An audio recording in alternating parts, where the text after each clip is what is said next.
All right, pull up a chair, pour up a drink, and light that cigar. It's time for a second interview episode here at the Sigaro Lounge. Cam, who do we have today? We have the other owner slash partner, Jamie. We never got your last name, unfortunately, so you're going to have to introduce yourself. Thank you, gentlemen. Jaime Garayua. And I appreciate you guys both being in attendance here at Sigaro Lounge here at 230 North Main Street in Hubbard, Ohio. And I walked in the door and I was pleasantly surprised with all the equipment that you guys set up for this interview today. So whatever questions you gentlemen might have, feel free to go ahead and let's enjoy ourselves over a good El Periodico cigar that you can only find here at Sigaro's. And let's have a good evening of interviews, cigars, and friendship. Once again, thank you guys so much for hosting us and for the invite. Beautiful lounge here. It's been a pleasure so far. Me and Cam had the Maduro earlier. Got the Connecticut's now, which is just as good. Again, especially for a $10 stick, I was completely blown away with the Maduro, and the Connecticut so far is just as good.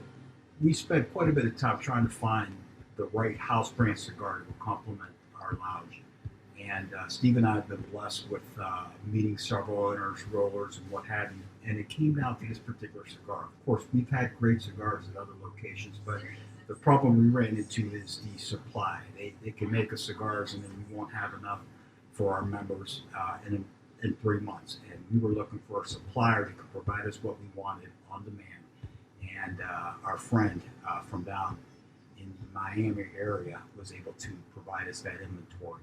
And I tell you what, it's definitely a must-try for those who love a good cigar. Yeah, I cannot speak highly enough about this smoke so far. Now, in addition to being co-owner and founder here, you're also a boxing judge and a bourbon distiller. I tell you what, gentlemen, I'm going to take you on a journey. A little bit about my background. I started in the boxing world back actually when I was in high school. My grandfather retired from Youngstown Sheep and Tube in 1975. And so we would spend the summer months on vacation in Puerto Rico. So my grandfather, once he retired from the mills, he went back to the islands and he became a farmer of approximately 45 acres of land where he grew coffee, bananas, tobacco, those type of things on a small scale, really, because he already retired from the mills. And what I really appreciated was that I would go there thinking that I was something. You know, I had a T-shirt that said I was part of the 225-pound club. I had this little bulldog with weights bending. And what I didn't realize is that my grandfather actually could have picked up the bulldog and the weights all probably with one hand. And so to give you an example of how strong of a man he was, we would go to the bottom of the mountain where he would be working. He started around 5 o'clock in the morning. And of course, he tried to get me up when I was in high school at 5 to go help him on a farm, and that wasn't going to happen. So I went down around 8 o'clock when I finally got up. And of course, my grandmother had breakfast ready for me, on top of having breakfast ready for about 15 group of old timers that are down in what they call the finca at 5 o'clock in the morning farming. So I go down there around 8 o'clock in the morning, and there's a couple bushels of bananas. They call them plantains. And he's like, you know, Jimmy, take those up to Grandma so she can get that ready for lunch. So I'm like, sure. So I grabbed this huge bushel of bananas. I try to grab one in each arm and lift them. I'm like, man, this is heavy stuff. Again, I had my 225-pound club T-shirt on with the sleeves cut off. So then I picked up, you know, one bushel with two hands, and I'm dragging them up the mountain. And I look over at my grandfather, and he picked up one bushel in each hand, lifted it up, and walked up that mountain like nothing. And I realized at that moment that this, you know, this shirt meant nothing. Those guys are tough guys right there. So at that time, I realized that there was something unique about a specific type of an individual that works hard every single day in the farms, you know, doing this type of work compared to those of us that go to gyms and lift weights on a regular basis. So in being able to see that and witness that every day really opened up my mind. So I was able to go down to the gyms where the local fighters would go. And it was a little gym with like garden hose type ring ropes, you know, no mats, just, you know, kind of like the carpet matting that you would put underneath the carpets before you would lay it as a gym floor.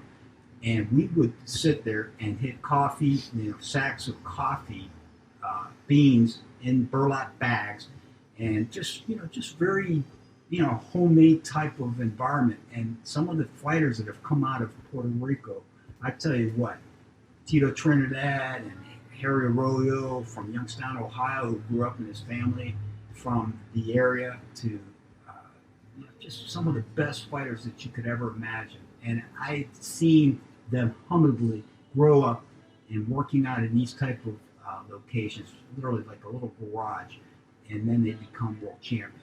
So my background with boxing all started watching that, but it progressed to where there was a young fighter by the name of Kenny Sigarani in the late 80s. And I enjoyed being part of his career where, he was the great fighter, but then he was overwhelmed with the management and the promotions. And, before you know it, he's 16-0, 18-0, 20-0.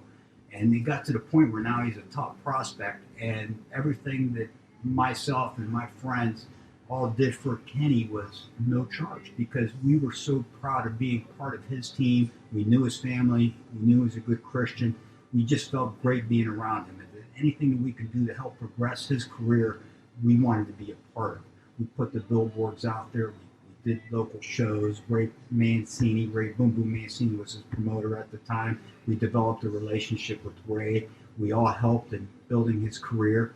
And I tell you, the fight that really got me into judging not only was the several years that we worked together with Kenny in building his career, and for the record, Kenny's only losses came to world champions. He lost against Rivera, he lost against Julio Cesar Chavez, and his last bout was against Hector Macho Camacho. It was right around 1998.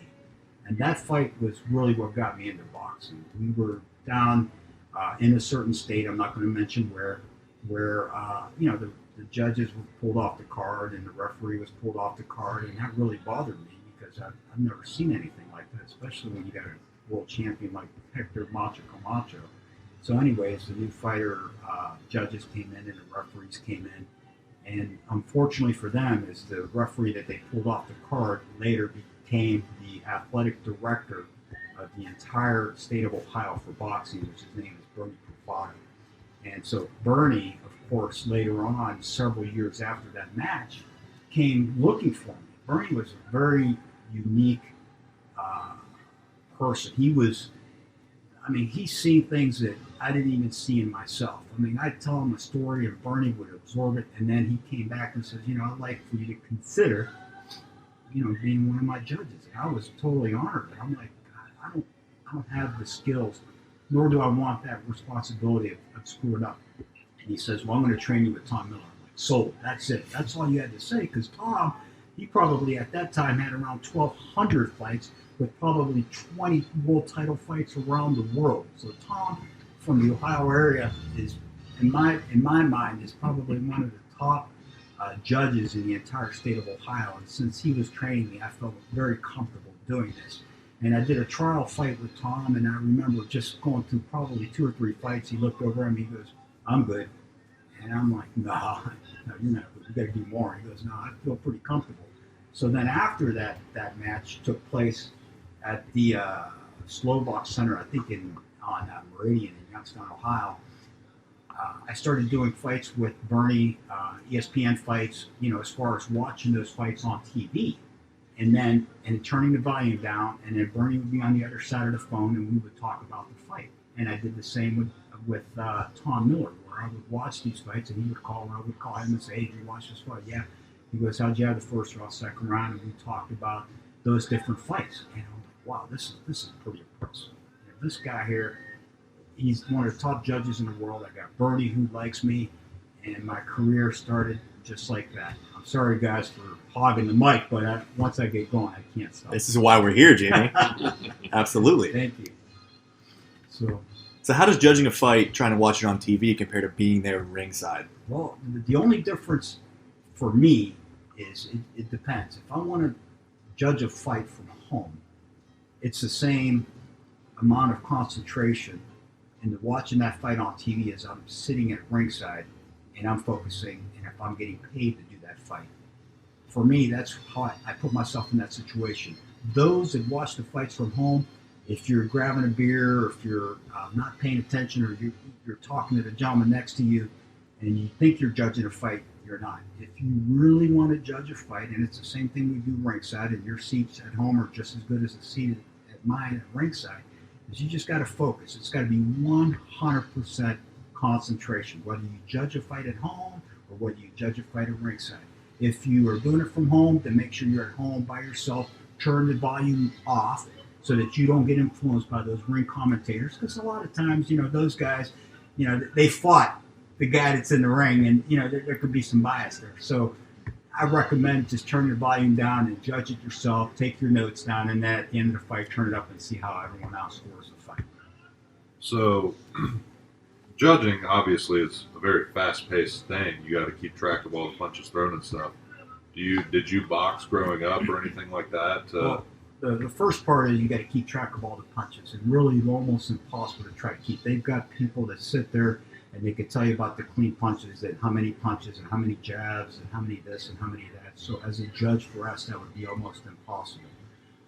But as far as growing up and getting into boxing and that type of stuff, I was surrounded with boxers growing up. Harry Arroyo was actually one of my father's Cub Scouts. That's how far back we go. And my dad had a little role in a neighborhood church by the name of Santa Rosa de Lima at Poitsville.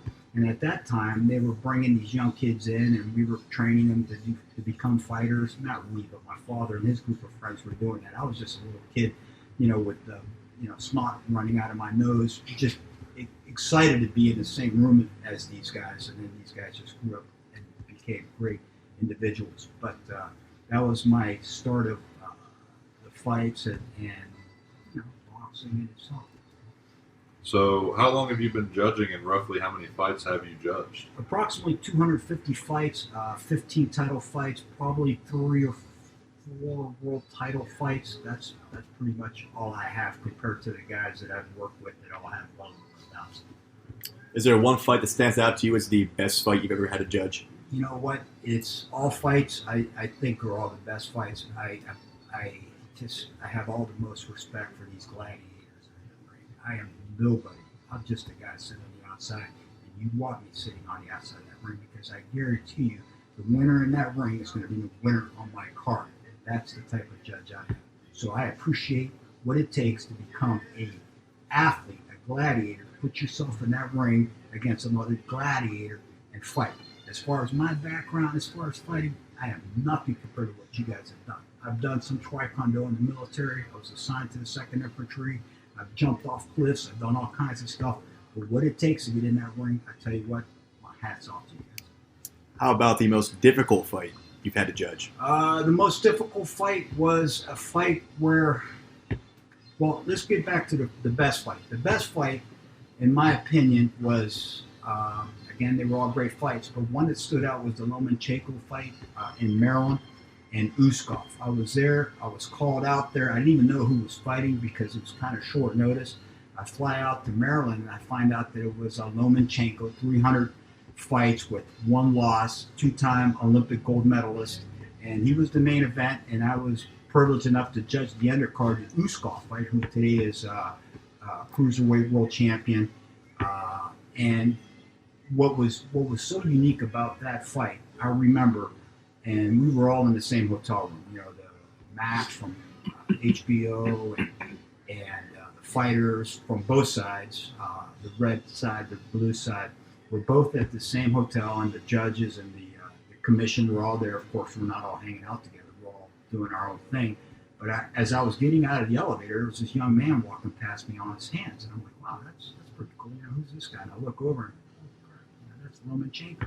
So that caught my attention. I go into my room, and a couple hours later, I call home, let everybody know it's safe. I come out, and the next thing you know, I'm walking past, and there, a couple doors of the rooms that were all opened up, and I noticed that there was like a bingo board type of setup in the wall of this particular room, and there's a gentleman hitting the switch, and these numbers were flashing. So I see them, trying to touch the numbers that were flashing. Caught my attention.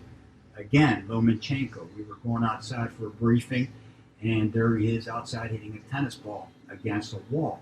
Again, you see all this before a fight, and that tells you that's focus, that's dedication. And I've seen the opponents that or other fighters walking around texting with their hoodies on and so on and so forth. So in my mind, I could see why there's a two-time Olympic gold medalist, and I could see the difference between those that, not that they aren't of that caliber, but they weren't trained to be at that level yet. There's certain things that I see in a fighter that it's just having the right trainer and being in the right atmosphere can really boost their career. The worst you asked me was the worst fight. It was the hardest fight. In Jami, I think it was around 2011, if I'm not mistaken. And rest his soul. He was a young fighter. It was his pro debut. Both gentlemen were pro debuts, and he passed away. From that fight, I seen two warriors. Again, think about this: 18-year-old young men coming into the ring for the first time, pro debut, going at it for 4 rounds. And I tell you what, it was a beautiful fight. I enjoyed every minute of it, and unfortunately, the outcome was unfortunate, and he passed away.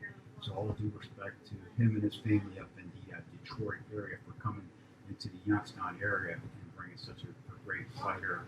And so sorry for him. So, when you get to the arena and you're ringside, what are the nerves like before the fight? Well, my preparation before any fight actually starts the day before. I shut down. There's no, boozing it up and any of that type of stuff. I get home early. I'm usually in bed by 9 o'clock, and then I wake up early. I take, I get myself prepared, and then at 12 o'clock, so if the fight's starting, if I'm doing undercard fights at 8 o'clock, I shut down at 12 o'clock, and I go through all my notes and all the books in regards to judging a fight. I read the same books over and over and over, and I haven't not done this since day one fight. And those things are what to look for, clean punches, effective aggressiveness, ring generalship, defense, all those elements that are involved in the facets of judging a fight. Those are the things that I review in order to prepare myself so that I am the best judge, sitting ringside to judge the best fighters that are in the ring. So when you first started out, did you have any doubt that you maybe couldn't do it or anything like that? No, I needed to be trained by Tom Miller, and once you're trained by the best, you feel like you're the best. And I was actually asked that question by Pat Pinella, who is the athletic director for boxing in the state of Maryland. And he was there with his entire group of judges from all around the world. They had 4 judges in from different parts of the country, and he had his team of the commission there, and he goes, "Do you know why you're here?" And I'm like, "Yeah, I'm here to judge a fight." What kind of question is that? He goes, "Well, no, I want the best judge in the state of Ohio." And I said, "Well, you screwed up. I'm not the best. That's Tom Miller." And he goes, "Well, Tom's not judging as much anymore." And at that moment, it just came out. I'm like, "Well, then I'm your guy." I felt at that moment that I was the best judge that was available because I was trained by the best. My scores, or the way I see it, were always right on. So the team that I was surrounded with, and again, hats off to Bernie Profato, he built a team with the Ohio Athletic Commission of the best judges, the best referees, in my opinion, and he really raised the standard in the state of Ohio. Bernie's last fight was this past weekend on Saturday, which was the title fight, Montana Love out of Cleveland and Steve Sparks from Australia. And it was a pleasure being in the same arena, the Rocket Mortgage Arena, as Bernie Profato, and knowing that I was part of his legacy and only a small element of the team that he built over the years. Now, I have the impression you have a photographic memory. Ooh. Is that something you can train, or is it a gift that you've had? Regarding photographic memory in regards to when I'm judging a fight, or just from just having this conversation and being able to go back? Well, especially during judging a fight. Yeah. Well, you got a long time in there. Well, you know what? It's strictly concentration. I mean, if you do enough of these fights and you know what to look for, it just becomes second nature. You got to mentally prepare yourself for that event, and then at that moment, it is 100% concentration. You are totally focused on two fighters, four-fisted gloves, two gladiators going at it, and you're paying attention. And again, you're paying close attention to ring generalship, the clean punches, the effective aggressiveness, and the defense. And this question was just brought to my attention yesterday. The gentleman looked at me and he goes, Muhammad Ali, Mike Tyson. He goes, who would win? And I said, well, who do you think would win? He goes, oh, it would be Mike Tyson. I said, well, why do you say that? He goes, well, Mike Tyson, you know, he's aggressive. He comes at you. And I looked at him and I smiled. I go, well, let me ask you a question. If you're looking at a matador and a bull, who's going to win that? And he's like, at that moment, he looked at me kind of like, what kind of question is that? Well, that's the same thing in boxing. Where you have a bull, Mike Tyson, you have a matador, you have Muhammad Ali, that's where the clean punches, effective aggressiveness, and ring generalship comes into play. You have a bull that's coming at you throwing punches, but then you have the matador, who in my opinion would be someone like Mayweather or Muhammad Ali, who would able to be moving from side to side and making the clean punches, getting the points, frustrating the bull because the bull's coming at the red flag that's waving around and he wants to just take you out, whereas you got the matador who's totally controlling the ring, the action in the ring.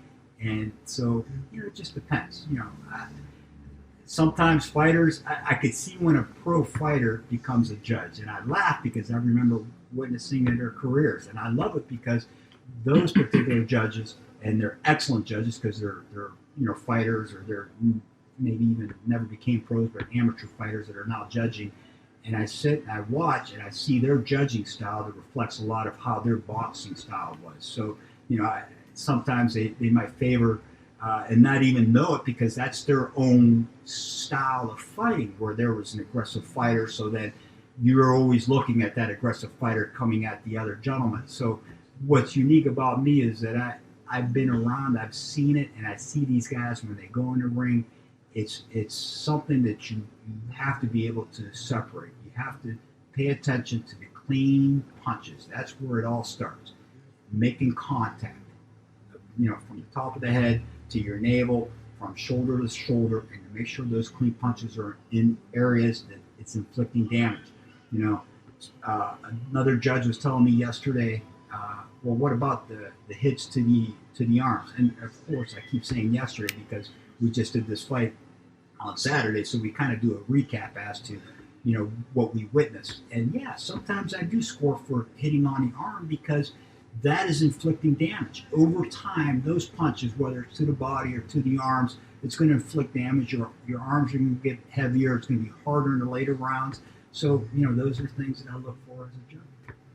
Now, you mentioned the heavy hitter names like Tyson, Ali, Mayweather. Me and Cam are hardcore boxing fans. Who would you say are some of the most underrated or underappreciated boxers that maybe some casual fans might not know or respect enough? Unfortunately, Ernie Schaefer was probably the strongest, heaviest hitter that I've ever had the privilege of meeting. My father, we were at the Struthers Fieldhouse, and if you're familiar with the Struthers Fieldhouse, we were there. Ernie Schaefer's was at ringside, and my father, that's all he talked about was Ernie Schaefer's, and he, you know, was all these toughest fight, and what I remember about the Struthers Fieldhouse, it was smoke, and we were in the nosebleed section, and we couldn't even see the ring because there was so much smoke going on. And then my dad wanted me to meet Ernie Schaefer, so he took me down to the ringside, and he had one of those Polaroid cameras, and he took a picture of Ernie and I, and then Ernie signed that particular picture. I wish I had it. I know everyone's going to be asking me for it. Ernie, unfortunately, just passed away not too long ago, within this year. And I hear it from guys that have fought him. There are guys from the area that said he was one of the most underrated, but most heaviest, toughest guys you've ever met in your life. And he was from the Trumbull County. So, with the boxing scene nowadays, for the younger generation like us, we get the Jake Paul fights and stuff like that. What do you have any thoughts on that specifically? Wow, that's all I gotta say. Wow, wow, wow. Here we are, rocking mortgage again. Jake Paul fighting a world champion MMA fighter. I get there hours before the fight starts. I walk out, I look at Morgan, and I said, boy, this guy really screwed up. He self-promoted himself, and then he's going to go in the ring. He's going to fight an MMA world champion. I didn't see it coming. But then again, I don't really pay attention to who's going into the ring. I pay attention at my job, and when they're fighting, that's what I focus on. So Jake Paul, or it could have been Tom Cruise or whoever, it doesn't matter. When you're in the ring, it's a different story. But I came out of the back room with all the other officials, and we walked out into Rocket Mortgage. There was over 18,000 people on a weekday when you got to go to work the next day. I couldn't believe it. And then I looked down, and I'm like, this guy only had 3 fights. How's this even happen? Self-promoted himself, raised enough capital to fund the entire boxing event, got the Rocket Mortgage Center, and then from what I understand, part of his purse was to help some of the other undercard fighters make a little bit more money.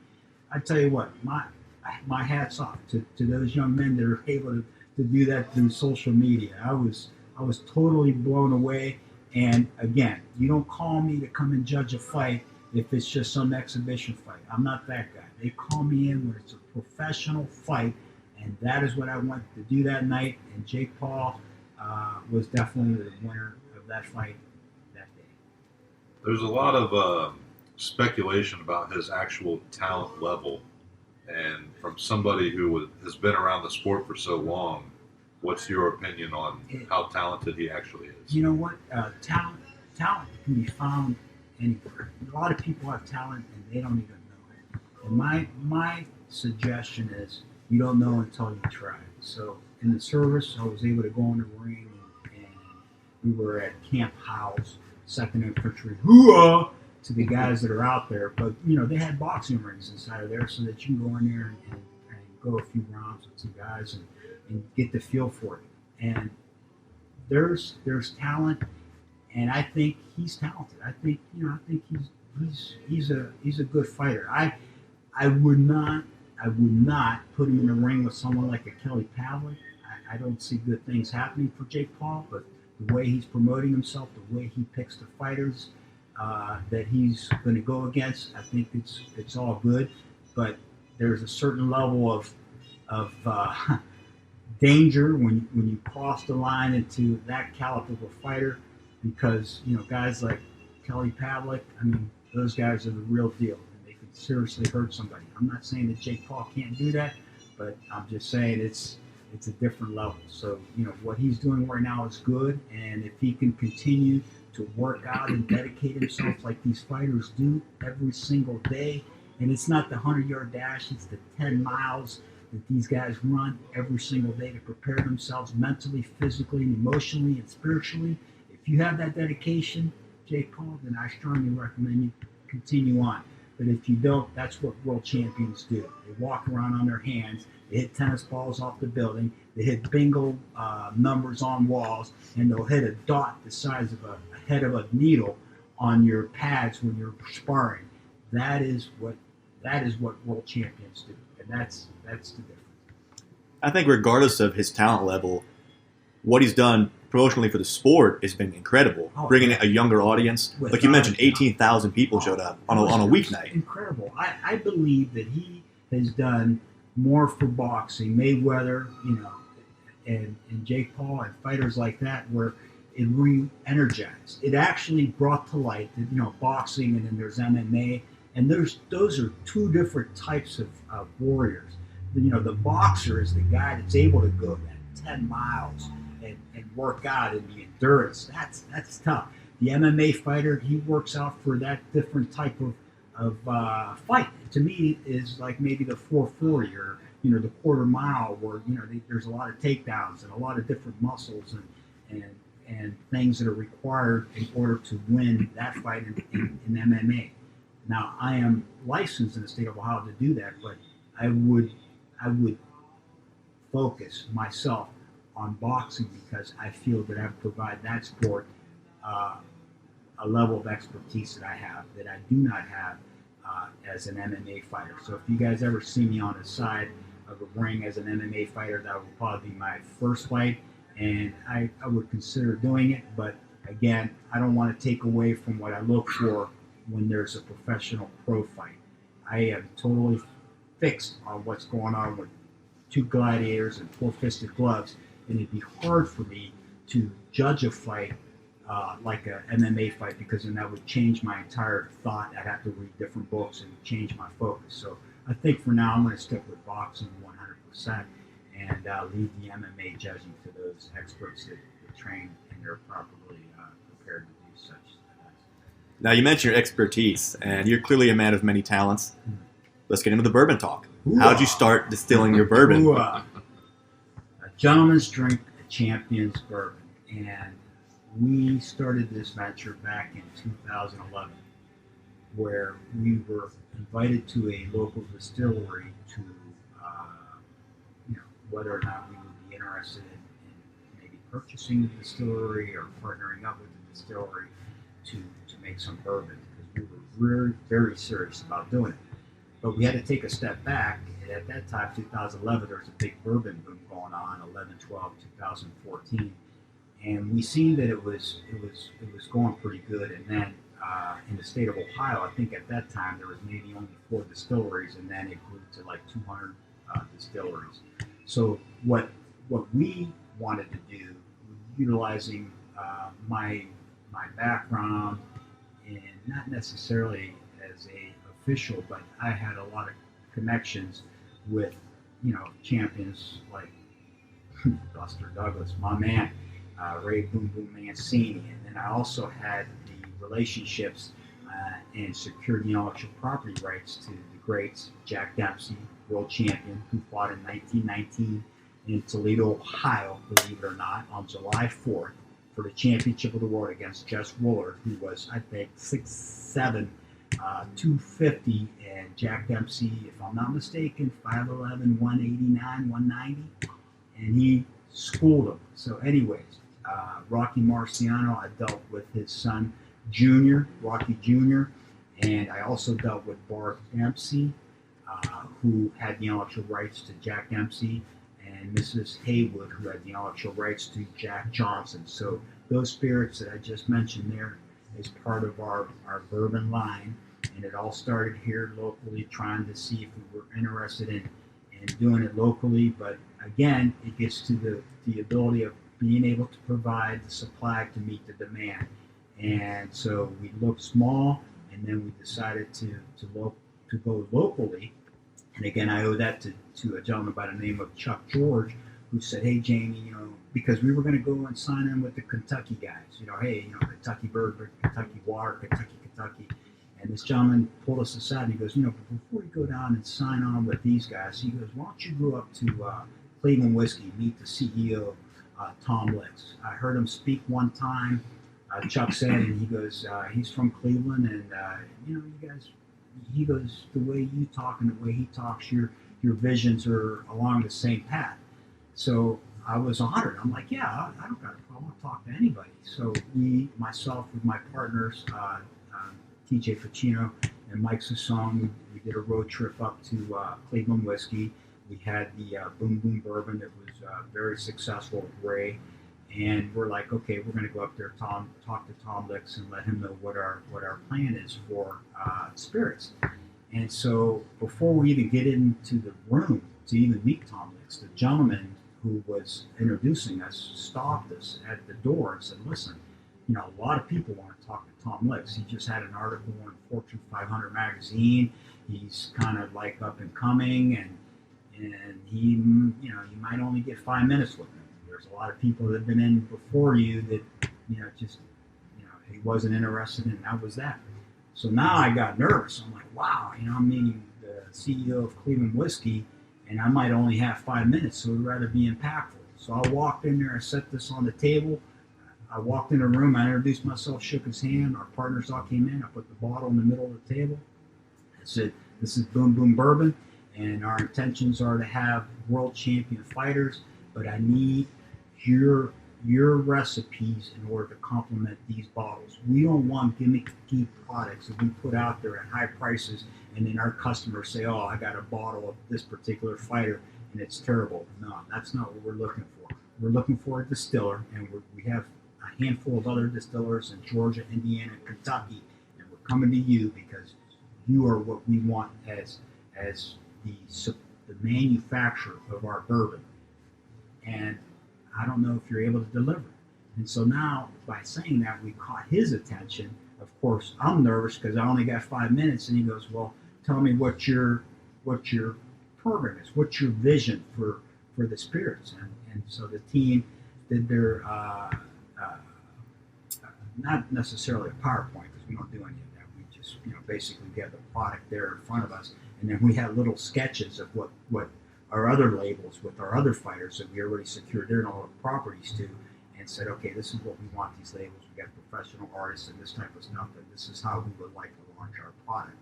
And with that being said, Tom stood up, he shook our hands, he goes, "It's a pleasure. I look forward to doing business with you guys," and the rest is history. So our products can be found throughout the entire state of Ohio, mostly through Giant Eagle, who put in hundreds of cases of orders for our spirits, and we also got into Canada. Now, getting into distribution is really tough. I'm no expert when it comes to that type of stuff. I'll leave that up to Cleveland Whiskey and those guys, but it's not easy. It's really hard, and you want to get into states like Nevada and that type of stuff, especially when you got world quality champions that you're representing: Marciano, Dempsey's, the Mancinis, the Buster Douglases, the Jack Johnsons, and you want to make sure you get them into the home, the boxing capital of the world. And it's been very difficult. We thought we were in there 3-4 years ago to get disappointed and let down. And what more can I say? Our product are all world-winning products. They are world-winning. They were sent to the California World Spirits Competition, blind tested with the best tasting judges in the world, and they picked our product. We have 4 silver medals, 1 bronze medal, and 1 double gold medal. And when you look at first round, you know that you're getting a quality spirit made from a top company, and a CEO and his son Andrew up there at Cleveland Whiskey. These guys take great pride in what they make, and I am just honored to be part of it. And if you're looking for any of our spirits, again, they're throughout the all-state liquor agencies in Ohio. That's quite the achievement. Backtracking a little bit, Steve alluded to a pretty funny story about Jack Dempsey and the rights there. Right? If you mind. So the story is that we received a cease and desist from another company. I'm not going to mention any names that had the rights to Dempsey's. So they thought, and what happened was, we had several bottles out there already, and what do we do? We got a cease and desist. They came out with Dempsey first. So I called the attorneys, and I'm like, how do we handle this? And they're like, well, stop making it. So I run upstairs, and there was a law office that I was working for because I'm involved in the oil and gas industry. So I go to the attorneys upstairs. I go, here you go, guys. We got to go to work. And they handed it right back and says, settle. There's no way with this company that's coming after you. It's not even going to happen. There's no shot. So our team contacted Barb Dempsey, and of course Barb Dempsey says, well, we have Jack Dempsey, my father came out with after Prohibition. I think we came out first. So anyways, I don't know if that's why the attorneys backed off or what the rules and the regulations are, but when you get a call from Barb Dempsey saying my dad came out first, you got to respect that. So thank you for that. So ultimately you did keep the rights. Ultimately, you can still see Jack Dempsey on store shelves. Yes. That's awesome. It's fantastic. Yeah, that's a great story. It's not often that you get to beat out. No, and I'm sure now that you brought it up, those guys are going to be coming after me. Well, it won't be me. I'll put Barb back on it. Yeah. So, at what point did your cigar career start? My grandfather, when I was telling you back at a young age, when he retired from the mills in the 70s and moving back to Puerto Rico, my grandfather grew tobacco on his farm. Not the scale of what we see with the Arturo Fuentes and those beautiful families that have perfected that, and the Davidoffs and all those, interesting story. Davidoff is an engineer by trade from, if I'm not mistaken, from the Netherlands. So anything that you dedicate yourself to, and you put your heart and soul into it, it's going to be good. And then if you continue perfecting that trade, then it's going to be excellent. It's going to take off. I mean, there's companies that just started back in the 80s. Alex Bradley, if I'm not mistaken. I mean, I only think he's been around not even in the 80s. He was maybe 5 or 6 years. Less than 20. Yeah, without so these guys that put their heart and soul into it is what my grandfather did on his farm. I watched him pick the tobacco. I seen what the process that he did with the tobacco and rolled the tobacco. So that was my introduction to tobacco. And my cousin, who was probably 6'2", had facial hair and calves like Herschel Walker, all right? And I remember calling Mike Acree, God rest his soul, one of the best promoters from the Erie area. But anyways, I called Mike Acree from Puerto Rico. I said, I got your next heavyweight world champion right here. Because she was a scrapper. She worked on the farms. I witnessed her. She was the real deal. And he started laughing. He goes, I'll sign her up tomorrow. So I go up to Martha and I said, hey, Martha, I go, we're gonna get you into boxing. I think you're gonna be a great boxer. And she goes, oh no, I just want to make sandwiches and work on the farm, Jimmy. Don't worry about that.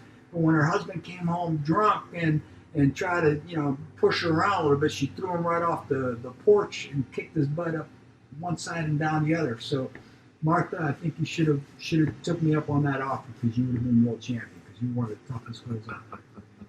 Now, I hate to keep bouncing around, but I want to cycle back to the bourbon real quick. Sure.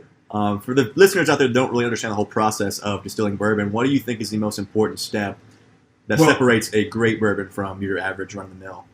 Excellent question, and it's all in what you like.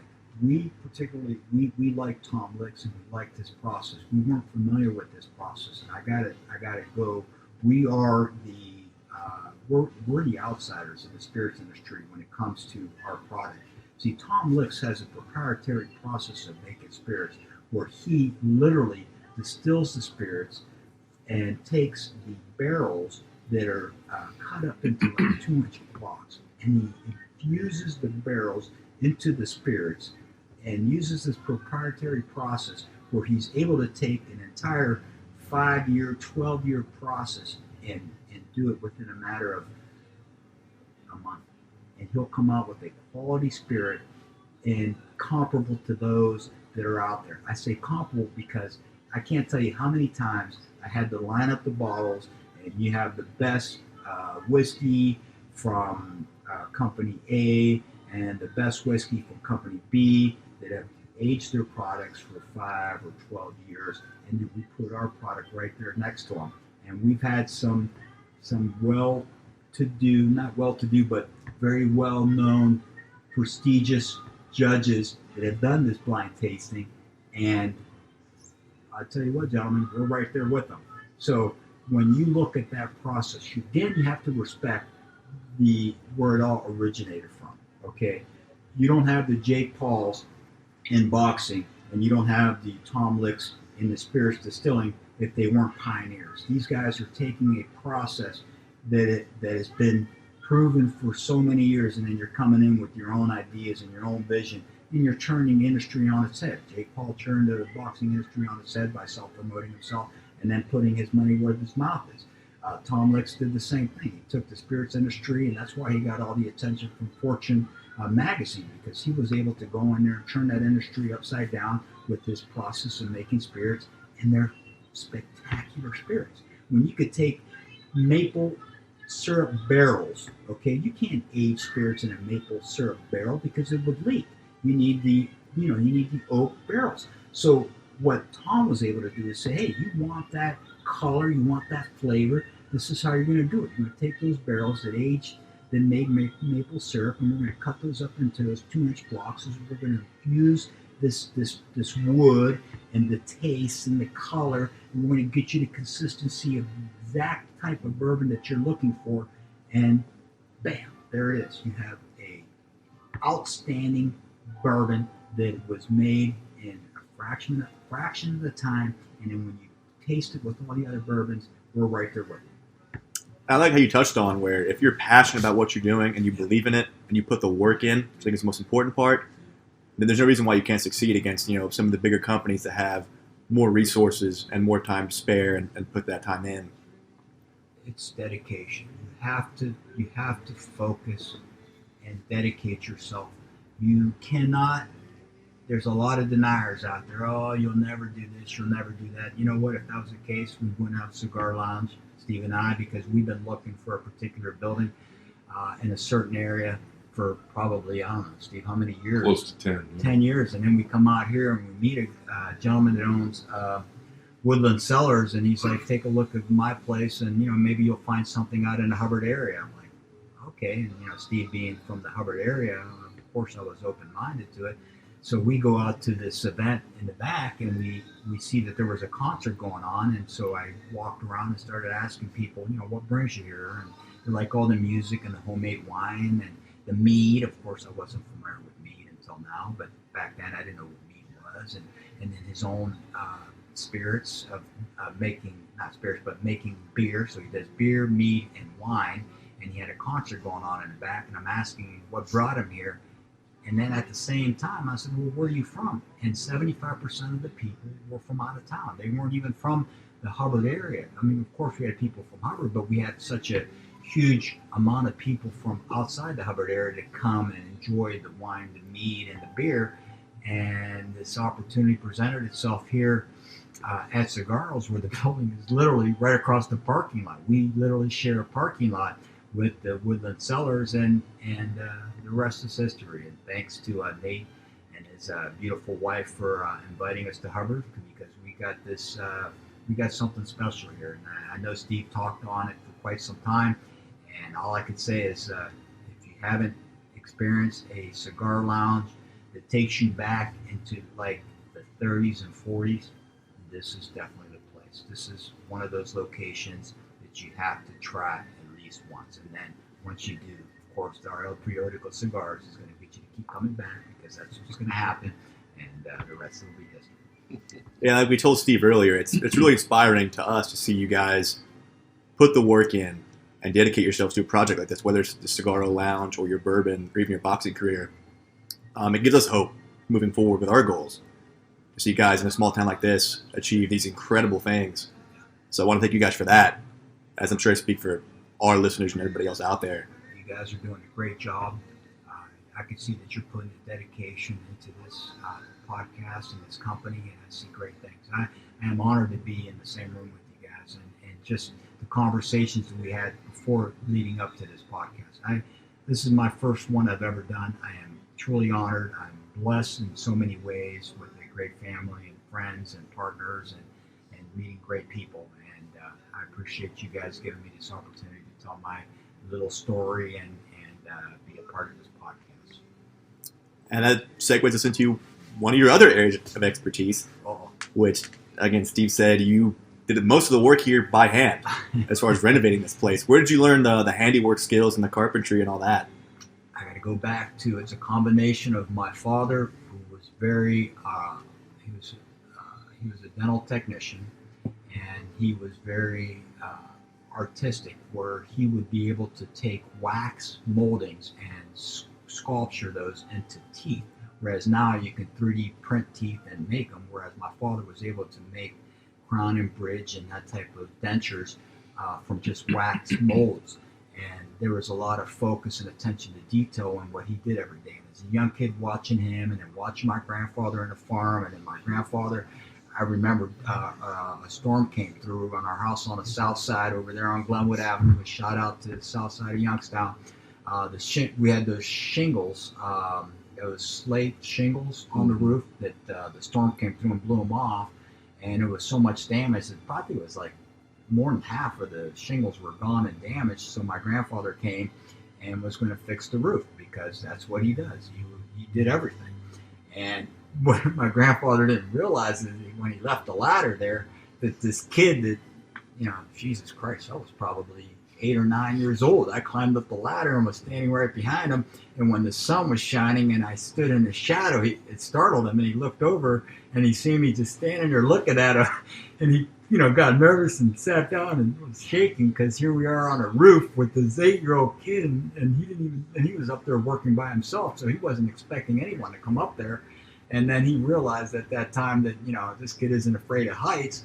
I'm going to put a hammer in his hand and put him to work while he's up here, and that's what he did. So a lot of the details that you see, again, attention to details, is from what I was brought up with, being around great men, and I am privileged to have learned so much from them. And I hope that what little I have to offer my son and my beautiful daughter and their lives is that you always want to you don't want to do anything halfway. You want to do it, you want to start it and finish it.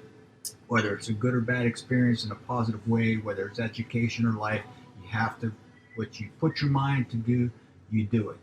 And again, I'm no expert in carpentry, but I paid close attention to what they did, and it's all in the details. You draw it out, you look at it. If you like the way it looks, then you take that drawing, and if you're able to do it like I was, fortunately, then you go out and you put the hammer and you put your big boy pants on and you go to work.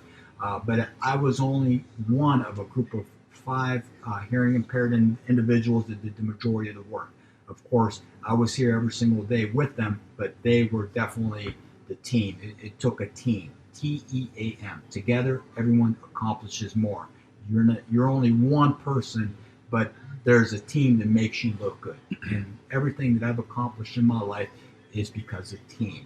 What I've accomplished in boxing took a team to make this individual. What I've accomplished in business and the spirits industry took a team to make us successful in the spirits industry. And what we do here at Sigaro Lounge, again, it's a team. I'm just one individual with a lot of stories, and I happen to remember most of them. So that's why I'm here. The stories are definitely great. And yeah, the artistry definitely tells with the tile work and the humidor, and the art on the floor upstairs, and even this beam that's the floor supporter. Yeah, we have a beam that runs straight through the middle of the building, which before we moved into the building, we had all the inspectors and all the experts that come through here, national presidents of home builders associations, and all giving us their opinion, and they go run a level from one end to the other. And of course, I'm very confident this building was built in 1919. It's an old hardware store. I mean, the bones are unbelievable. And so we ran that level, and there's a beam that runs across the middle of the floor that was, less than a quarter inch off, and they made me make sure that it was correct. So that type of detail, when you were a quarter inch off and it was unnoticeable to the human eye, when you're surrounded by experts that are focused on the details, you do things right. So yes, we did the beams, we did all the work that complements what we have in downtown Youngstown. We have a little, what they call the Speakeasy Lounge in downtown Youngstown. So what you see here complements what we have there in Youngstown, Ohio. And I don't think you'll be disappointed. There's just so much in this room that to talk about that I don't even want to spoil it. I want you to just make the trip out here, see for yourself, enjoy a cigar. You don't got to go crazy and buy boxes. Just try one, enjoy the ambience, and if you like what we have, then consider buying boxes. It's no longer a quarter inch off. Yeah, exactly. Let's put it that way. A quarter inch off because they checked it 3 times. So yeah, we've got a lot going on here at the lounge as far as a beautiful deck that we had our architect Doug Sick designed the architectural renditions. We took them to zoning. You got to do all those things. You got to do it right and make sure that you go through the proper channels and everything. And so we're going to get the deck in hopefully this spring. We've got a good response from members. We've got a good number of lockers that are filled up. So, I mean, they're available while they last. So if you're interested in becoming a member, now's the time. Because once we put that deck up, we're going to probably jack up the price. Not because of because it's the deck and we got to cover those expenses. But, we started off here in July 4th, and we said we're going to give it a good year to try to get things going, and maybe in about 8 months from that time, we're going to put the price to where the rest of the competition has their prices at. So, but we have about 2,500 square foot, 3 floors, And the deck will be going off the back of the membership area, and we've got some picture frame windows that we want to put in the front that are much larger so that our members can enjoy the views. So yeah, there's a lot going on. Thanks for reminding us. Now, me and Cam have started this project together here in the past 3 months. So to ask you guys who've been friends for a long, long time, how is starting a business together strengthen your friendship? You know what? Business is like anything. You got to, whoever you go into business with, you have to be able to trust with your family and your kids. That's how I look at it. It's like a relationship, like a marriage. And finding the right business partner has to be that type of individual. So, of course, I knew Steve and what he has to offer and his background and his talents and his personality. It was a no-brainer. Everywhere I go with Steve, he has this beautiful personality. He starts talking to people, and then before you know it, he brings them over to me, and I come up with the stories, and then all of a sudden we got friends, and then our friends in the Columbus area, shout out to those guys down at Governor's, and our friends here at Cut and Toast, and our friends at the Cigar Vibe. No, the Cigar Vibe. Of course, I haven't been there yet. I look forward to coming and visiting you as well, husband and wife business. But it's just what we have here is special, and our relationship, Steve and I, and his wife and my wife, it's special. It's a family. It's not really a partnership.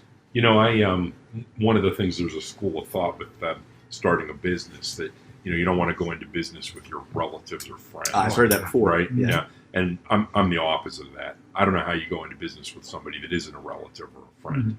You have to be like-minded. You have to have the same kind of morality. You have to have the same kind of work ethic. You have to have the same kind of... You don't necessarily have to have the exact same talents, but you have to have the exact same philosophy and goal and morality and work ethic. And I don't know how you do that with strangers. I don't know how you do that with somebody that's a casual acquaintance. I have a couple other businesses, and I consider myself very good friends with any business partner that I've ever had, up to and including Jamie. Well, yeah, I mean, a big testament to business is trust and things like that, and especially with the talent differential. Like, if your talents complement the other's weaknesses, then that makes it that much easier, you know? I definitely couldn't have fixed that bean.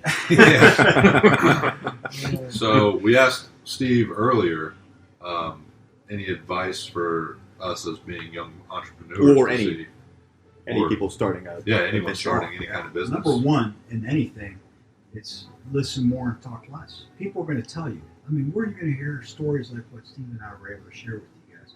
I mean, you're just putting a microphone in front of us. We talk about these stories all the time to our members, our friends.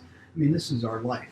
And the difference, what we're doing compared to what you guys are doing is right now, this is huge. People want to hear stories like ours, you know, but we were never given that platform. We were never given a microphone to have the opportunity to put our stories out there so the world can hear them, whether it was the spirits or whether it's cigars or whether it's carpentry, whatever it is.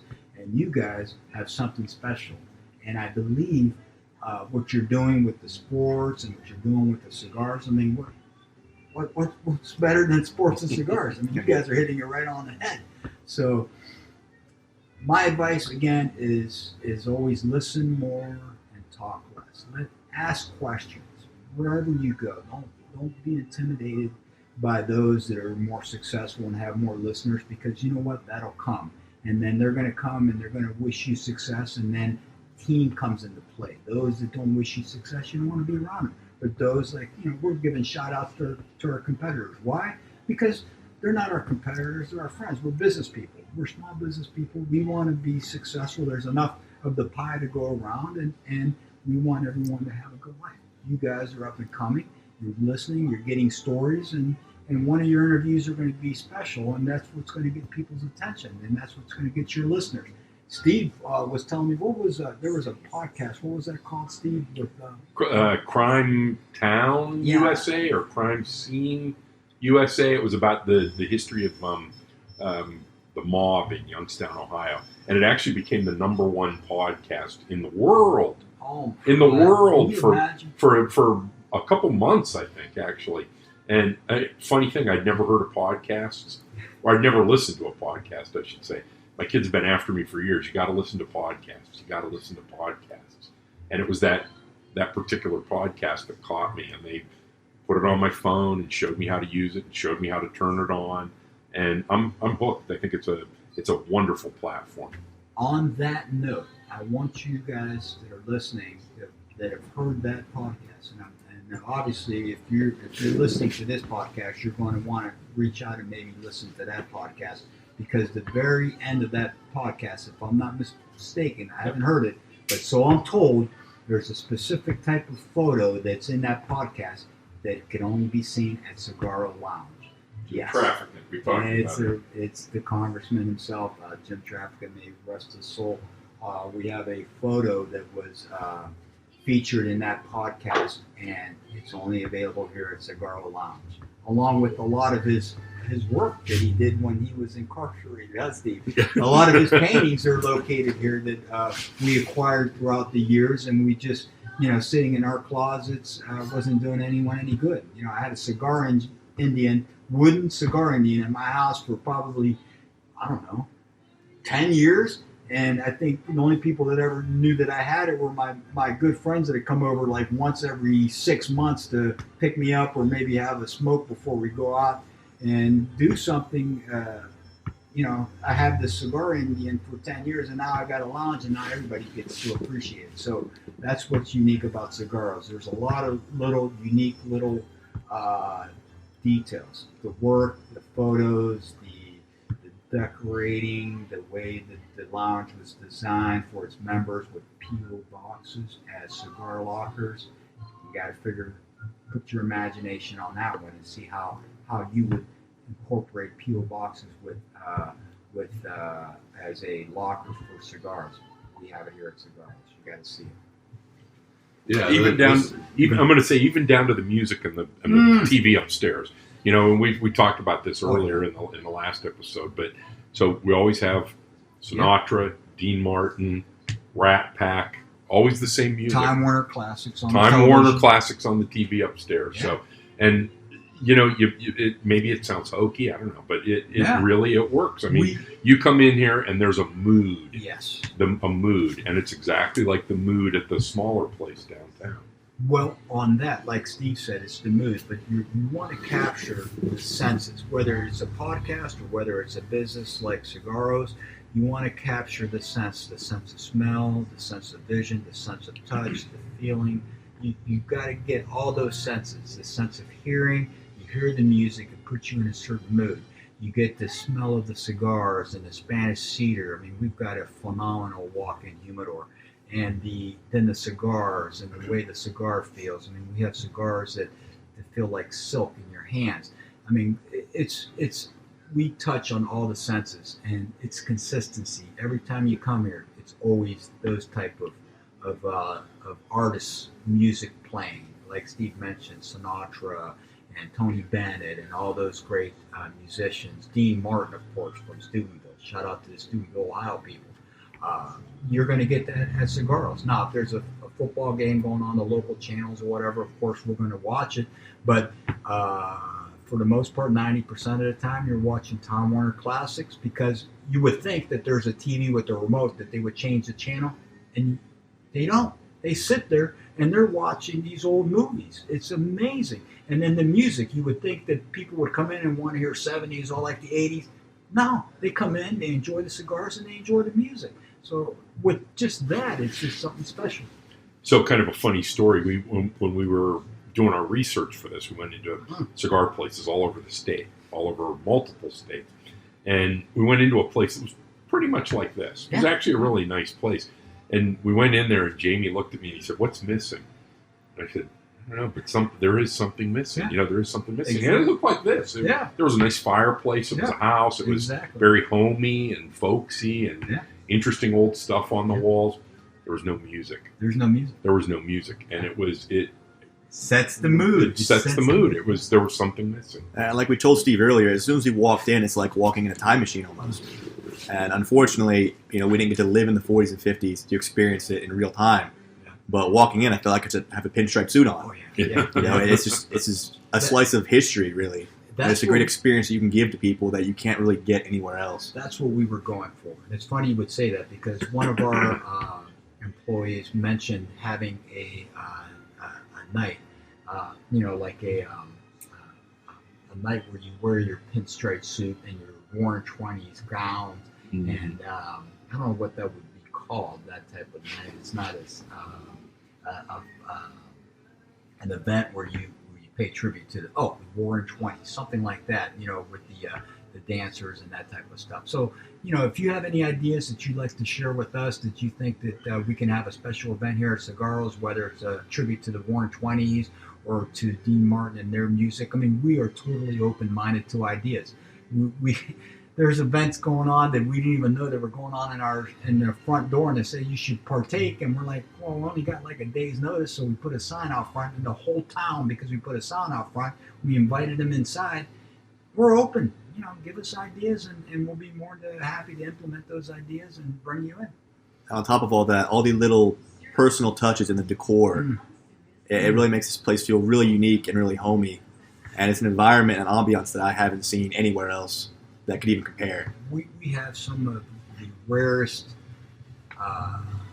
antiques, items that are out there that you're just not going to see anywhere else. We have humidors that were designed, handcrafted by the Monte Cristo family, that were commissioned by artisans, and there's only 500 of each of these type of humidors that are in existence, and we have them here at Sigaro's. We've got events for future unveilings of some of these particular types of humidors that were handcrafted. And when I say humidor, it's not a little box that's 12 inches by 4 inches with Spanish cedar inside. I'm talking an entire 3-foot, 300 cigar capability humidor that's to scale. And it's been used to reward top Monte Cristo dealers across the country for being top sellers, and we have those here at Sigaro's. Yeah, and the craziest thing about those humidors is they were only passed out in the 70s and 80s. Yeah. Steve told us about those earlier. Oh Yeah, I mean, this place is phenomenal. We told Steve like 600 times. We talk about the quilt. Oh, well, back in, if I'm not mistaken, and you that are more cigar experts than myself, we have the felt flags from different countries, and I know it's old because the United States flag only had 48 stars on it. And we have a quilt that was actually sewn together using these flags from the different cigar boxes that were accumulated over the years. And this quilt, I was telling Steve, he's like, when's the last time you had it out of the box? I'm like, I never actually I've seen a photo of it before it was put in the box, and I have had this for about 15 years, and I've never even taken it out of the box. And the first time I did that was here at Sigaro's, when I hung it up so that everybody could appreciate it. Again, you're getting back to having unique items at your house where no one can appreciate, to when you come to a place like this, or you go into a business for yourself or your own home, and then you open up these presents. Steve has a lot more presents than I have, but it was just a good feeling when you have an opportunity to bring all this stuff out for people to enjoy. And that flags, those little flags that we're talking about, were on the lids of cigar boxes, and then you accumulate about 100 of them, or even 500 of them, and then you're able to sew them together and make a beautiful quilt. And that's some of the things that we have here at Sigaro's that's available for our customers and those who come to visit us. The periodico. Oh yeah, the El Periodico is, the Connecticut was just as good as the Maduro. I mean, that's really up to personal taste. And I personally think the coolest touch is they're wrapped in newspapers. Bingo. You hit it right on the head. So when you're looking at cigars and you walk into a humidor, and they're all excellent cigars. You can get an excellent cigar for $25. You can get an excellent cigar for $2. Okay. What's unique about El Periodico is it's priced just right. And this cigar, what makes it different, it's wrapped in Spanish newspaper, Spanish print newspaper, and the newspaper ages with the cigar. So if you see a white newspaper, okay, more than likely that newspaper's from like 2020s. And if you have a darker newspaper, then that's probably from like 20 or the 2000s. So El Periodico cigar, which is ELPERIOC, Periodico, IOEO, Periodico, that particular cigar is just spectacular. And when you walk into a humidor and you see this cigar that's wrapped in newspaper, it stands out. There's other companies that wrap their cigars in leaves, which are genius, and then when you say, oh, I got to try this, this is wrapped in a leaf, and it's a phenomenal cigar, then you want to go back. That's the same thing that we're doing here with the periodical cigar. You open that cigar like you open the newspaper, and then you try that cigar, it gives you that same experience. It's something very special.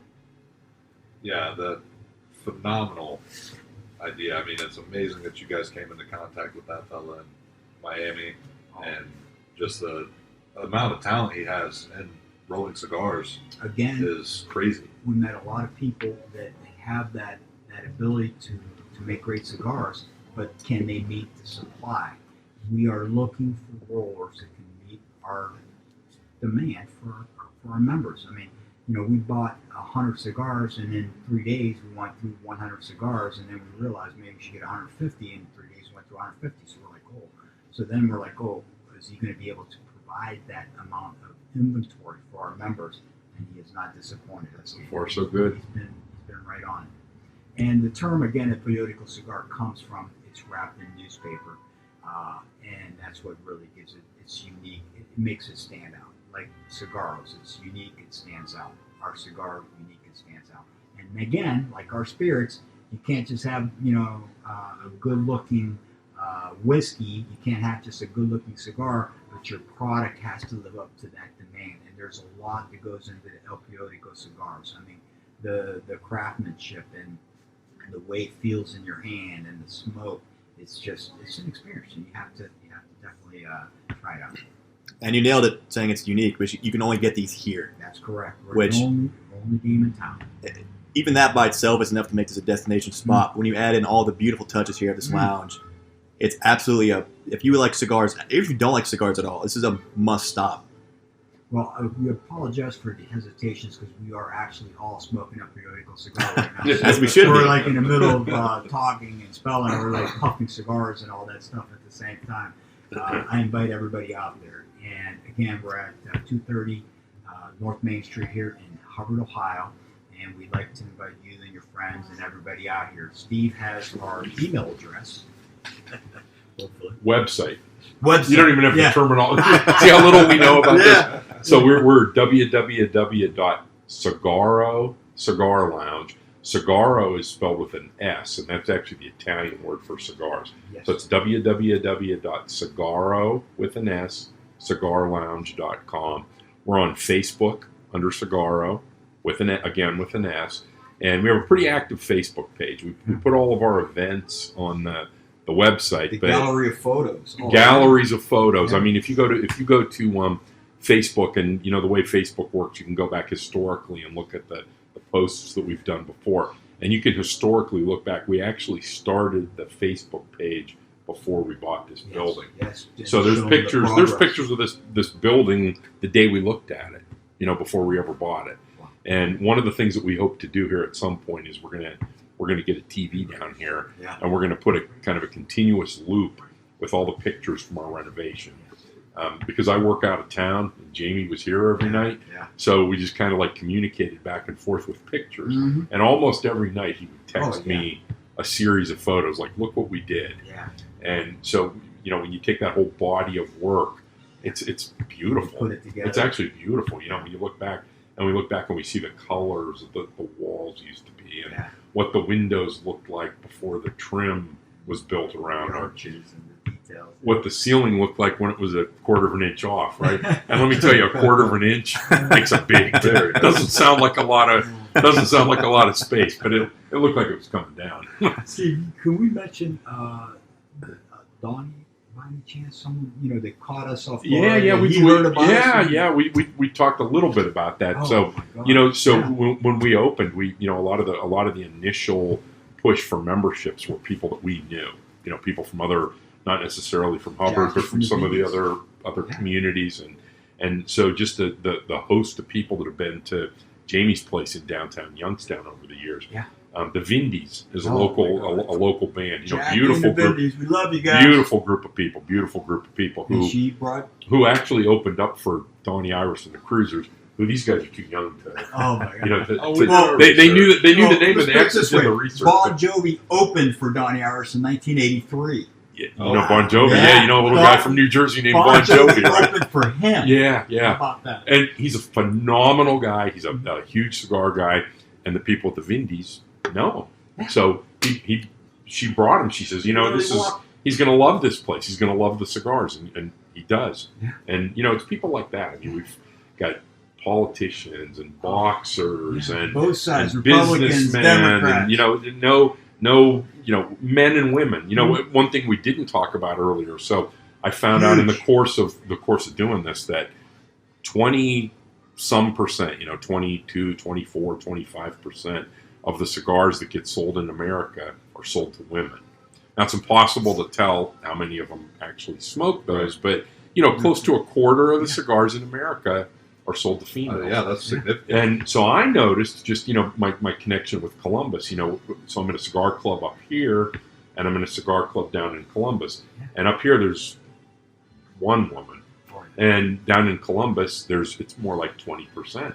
So one of our goals in when we opened was we wanted to increase our membership and really try to reach out to women. Oh, and on that note, Steve, and I just grabbed the microphone off him because I don't want to forget. But what we noticed is some of the spouses that come in with their husbands, and now they are cigar smokers. And Steve and I weren't acid cigar smokers, and we found out quickly that 40% of our sales comes from acid cigars. And what really got my attention with women smoking cigars is they like those flavored cigars, which we have. We have a Dos Ceviche Barbara Perfecto cigar that I highly recommend. But their nails, they literally had their nails painted like the bands that are on the cigars. And I'm like, oh my God, that's spectacular. So if you have your nails done in a cigar band or smoking a cigar and you want to show off those nails, send those photos over to Cigaros because we will definitely post that because we witnessed it and it was ingenious, wasn't it? Yeah. I mean, you literally had a CAO cigar band. Amy had on her nails. It was spectacular. A shout out to our staff, Lynn and Bobby and our cruise director and everyone that makes up the Sigaro team. We really appreciate it. Again, team together, everyone accomplishes more. Steve and I, we don't even know websites and emails and stuff like that. And here we have a team that's behind us that makes us look good. And because of them, we're able to accomplish and provide our customers that service, that attention to detail that we offer everybody, and the team that's behind us that pushes us every day to reach out to podcast people, to reach out to different sources of media, to put ourselves out there. Again, we are listening to what our customers have to say, and we are more than happy to incorporate a lot of your ideas, but we definitely want to invite you to our place here in Hubbard, Ohio. Yeah, and again, it's a phenomenal place, and I'll be honest, the world's best camera can't do this place justice. Oh, yeah. You have to, seeing is believing it, and I'm sure Steve did a good job describing the place. And all I could say is when the Hubbard, the mayor himself, comes with his family and his mother-in-law to share in the experience, I mean, that's something special. Most of the time you think, a guy is going to come by himself. Well, no. Now this is a place where you bring your family and you enjoy it. Unfortunately, kids not unfortunately, it's good that you have to be of legal age to be here. But when I say family, it's husbands with their wives that are here enjoying the ambience of what we have to offer. That is very unique, and that's what we want. We don't want you to come by yourself. We want you to come with your loved ones and enjoy this experience. It's really family oriented, and we talked a little bit about this in the first segment that we did, but it's we have probably 20% of our customers are female now. Oh, yeah. And everybody that works here, Jamie and myself as well, absolutely almost like a sommelier in a restaurant. When people come in, if they come in to buy a brick house and they know they want a Maduro, that's fine. But if somebody comes in and says, "Well, I'm kind of new to cigars. I don't know what I should do," anybody that's working here is going to be an absolute expert. Going to be able to lead them in the right direction. Like we alluded to a little bit earlier, and Jamie mentioned as well. We're not acid guys, but we have a bunch of acids. 40% of our business. Yeah. So we've made it our business to understand those sticks and know what they're like. And you mentioned the La Dolce Vita, Oh yeah. which is kind of like our go-to for the new cigar smoker. Oh yeah. I like them. I mean, That's our a go-to decent, too. yeah, it's a decent little When our cigar. inventory's running low and we're like, oh boy, we got to leave these periodicals for our customers. We're looking in there. It's okay, Dos Ceviche. That's exactly when that's exactly when I switch over when the Maduros are running low. Yeah. When we have less than 10, I switch over. And then somehow our inventory finds its way. We're like, oh my God, we're like down to like 5 cigars. Where's this order? Is it ever going to come? You know, the weekend's coming up. Bam! 300. 300 cigars, and everywhere it's like Christmas. You know, it's presents. Every time we get it, we're so excited, and you know, we get it stocked in, and we get them on the shelves, and again, everything here as far as the humidity and the temperature, it's all controlled, and our cigars are very appreciated. And what's unique also is that we have a humidor in the Speakeasy Lounge in Youngstown that have been in those humidors since 2014. And when we offer those to people, it's just as if when you put them in there. So that is the secret behind Spanish cedar that keeps these cigars aged and preserved as they should be. You can take shortcuts, but then you're going to have these cigars that are going to start falling apart. So you can guarantee when you come here to Cigaros, you're going to get an excellent stick every time. So I guess one more thing that we didn't talk about that I think is worth mentioning. I became a grandfather for the first time. Literally about a year ago right now. Literally about right now. I just went to a first birthday party last Saturday, right? So a year ago, and again, you know, you guys are of a certain age, you might not remember this. So back in the day when you had a baby, I mean, when I was born, your father went out and bought a box of cigars, you know, and you passed them out. Right. And you probably took them in the hospital and passed them out. And gave one to the doctor, right? So I'm going to become a grandfather, and Jamie goes looking for It's a Boy cigar. Now, you know, back in the day, they were probably, I'm not going to use brand names because I don't want to sound derogatory, but they were, it was a novelty cigar that you went to the 5 and dime for, and you bought a 10-cent cigar, and it really tasted like a 10-cent cigar, but it had a nice little stork on it. It was blue. And it said it's a boy. And it said it's a boy, and that was okay. Well, you know, we're pretty good cigar smokers here, so he's got to find me something good. So Jamie goes out and he starts looking, and he finds out that, and I never knew this, you know, Fuente, big name, you know, beautiful company, great cigar. Fuente makes an It's a Boy cigar. And he can't find him anywhere. Yeah. Thank goodness we have a tobacco license, so you know we can shop at wholesale places and, you know, shop around. So he finds a box of these absolutely wonderful Fuente It's a Boy cigars, and you know that was a year ago. We weren't in business yet. We owned this place. We knew right then and there. But he says, you know, we're always going to have these. So now watch, I'm going to shoot my mouth off, and we're going to have a run on them. But so we always have an inventory, and we've sold quite a few. We always have at least a couple different brands. Rocky Patel and Fuente. Alec Bradley. Yeah. I mean, we're talking good brands. Absolutely. We're not talking those novelty dime store cigars. We're talking good top-notch brands. We always have It's a Boy. We always have It's a Girl in multiple good premium brands. So, and they're pretty affordable. It's a pretty affordable box of cigars. So if you're going to become a parent, or you're going to become a grandparent, or you got a friend that just had a baby, you know, this is the place. We always have them in stock. Come on in. Buy a box of them. And by the way, when you buy a box of cigars here, you get a day pass upstairs. Ooh, hey, there it is. That in itself is so not only is the public area a sight to see, but we also, like Steve mentioned, there's day passes that are available. And if you buy a box, you get a pass to go into the members area, which is an entirely different level of uniqueness.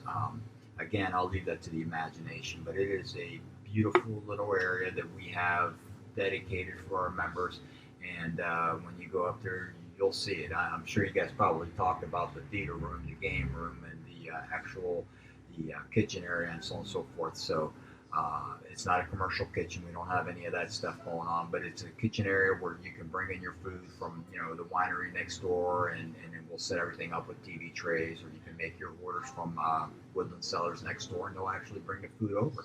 So, you know, we have a very, it's just so much to offer. It's just, you know, sometimes take things for granted.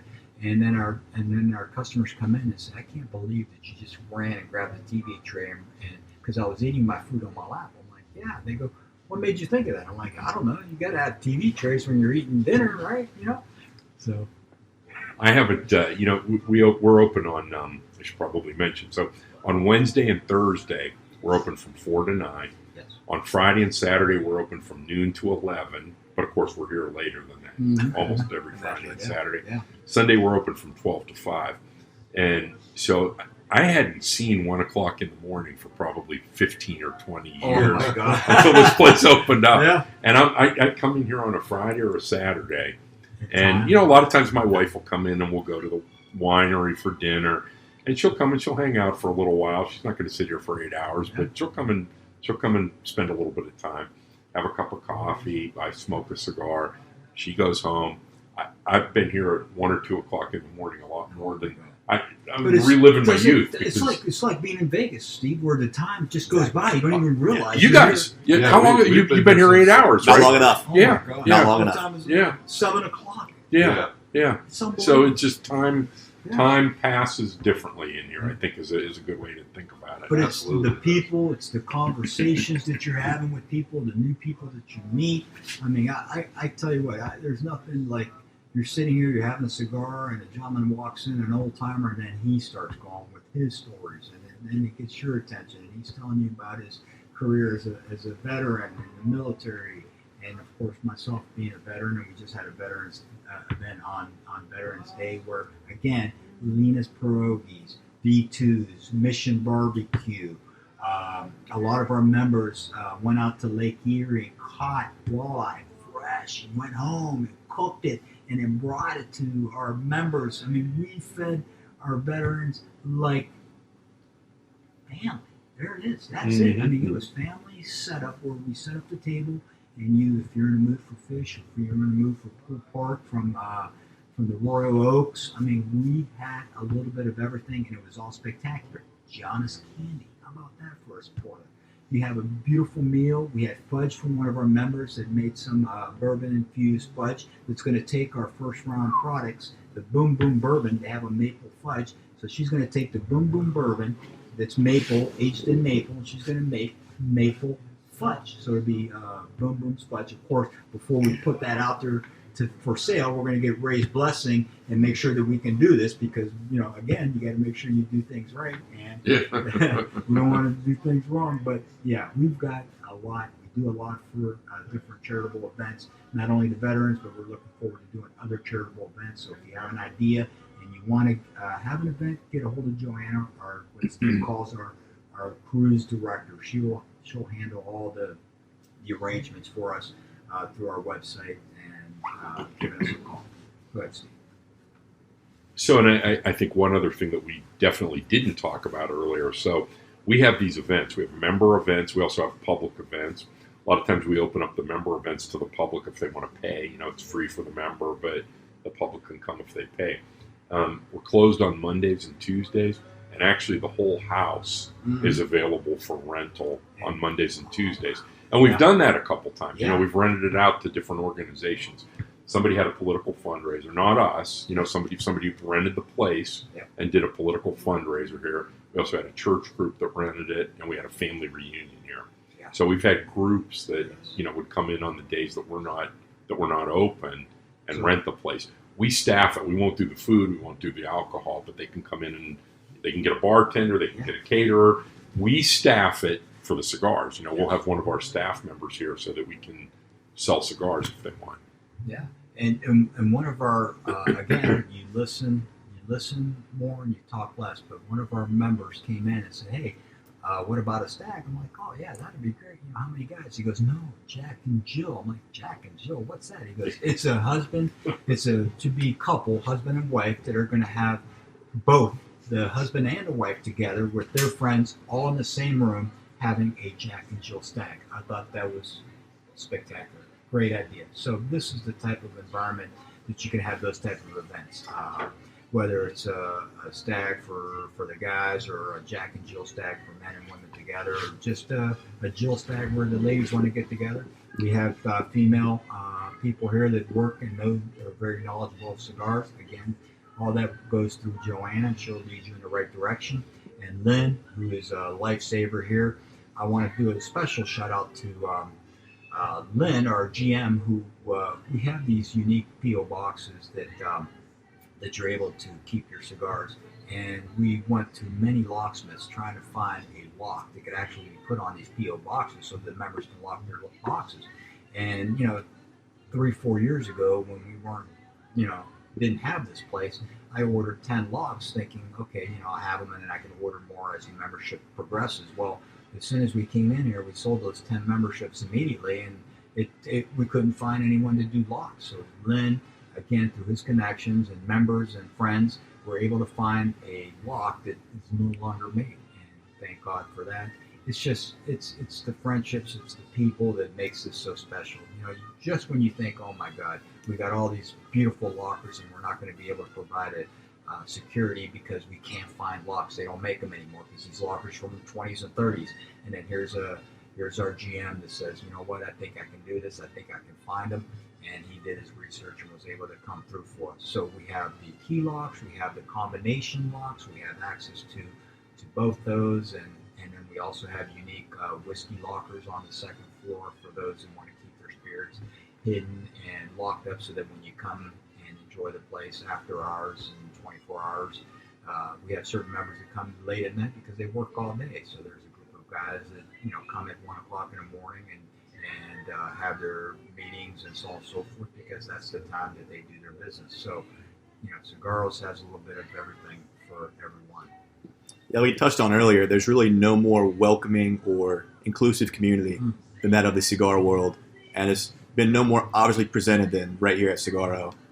You guys have been so hospitable, so welcoming. And thank you guys so much for your time, for the invite out here, for the incredible cigars.